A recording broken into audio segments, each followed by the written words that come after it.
हड्डियों में दर्द रहता है, पट्टे कमज़ोर हो चुके हैं जिस्म में कमज़ोरी आ गई है, हड्डियां कमज़ोर हो चुकी हैं जिस्म में थकावट महसूस होती है।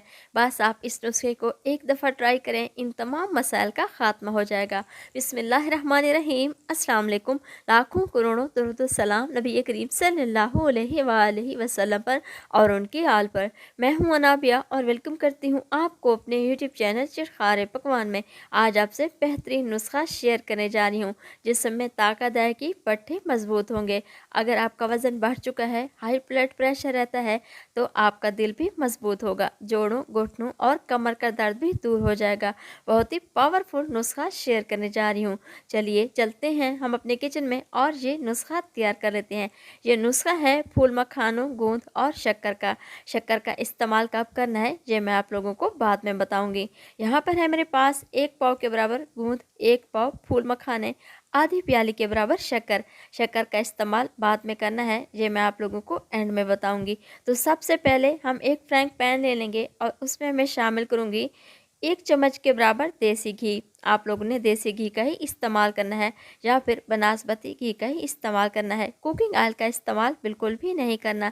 जैसे जैसे आप इसको फ्राई करते जाएंगे इसका कलर चेंज होता जाएगा और ये गूंद फूलना शुरू हो जाएगी।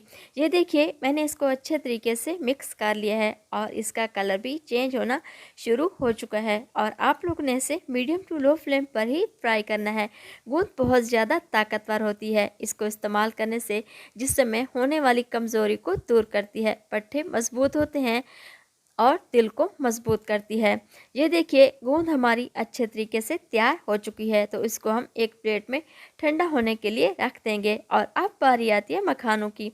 मखानों में भी मैं 1 चम्मच के बराबर देसी घी का इस्तेमाल करी हूँ। मैं आपको फिर बता दूँ, आप लोगों ने कुकिंग ऑयल का इस्तेमाल बिल्कुल भी नहीं करना।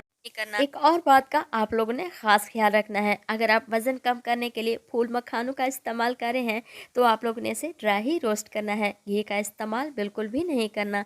फूल मखाने बहुत ही ज़्यादा ताकतवर होते हैं क्योंकि इनमें बहुत ज़्यादा न्यूट्रिशन मौजूद होती है और ये दिल के लिए बहुत ही फ़ायदेमंद होते हैं।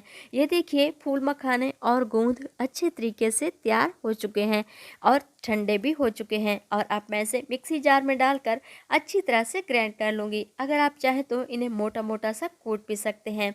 ये देखिए मैंने इसको अच्छे तरीके से ग्राइंड कर लिया है और पाउडर तैयार कर लिया है और अब मैं इसमें शक्कर का इस्तेमाल कर रही हूँ। 3 चम्मच के बराबर मैं इसमें शक्कर शामिल करूँगी। अगर आप लोगों को शुगर का प्रॉब्लम है तो आप इसमें शक्कर का इस्तेमाल नहीं कर सकते। शक्कर शामिल करने के बाद मैं इसको अच्छी तरह से मिक्स कर लूँगी और इसे एयर टाइट जार में डालकर रख दूँगी और इसका इस्तेमाल कैसे करना है वो मैं आप लोगों को बाद में बताती हूँ। इस नुस्खे को इस्तेमाल करने से जिस्म में आने वाली कमज़ोरी दूर होती है और बुढ़ापा बहुत ही कम आता है। ये प्रोटीन से भरपूर होते हैं और जिस्म में आने वाली कमज़ोरी का ख़ात्मा करते हैं। ये देखिए मैंने इसको अच्छे तरीके से मिक्स कर लिया है और अब मैं इसे एयर टाइट जार में डालकर रख रही हूँ और इसका इस्तेमाल कैसे करना है वो मैं आप लोगों को बताती हूँ। आधा चम्मच के बराबर आप लोगों ने नीम गर्म दूध के साथ इस्तेमाल करना है। अगर आप चाहें तो पानी के साथ भी इस्तेमाल कर सकते हैं। तो मिलते हैं हम अगली रेसिपी में। अल्लाह ताला आपको खुश रखे, अपनी हिफ्ज़ व अमान में रखे। अनाबिया को दुआ में याद रखिएगा। Thanks for watching my video. अल्लाह हाफिज़।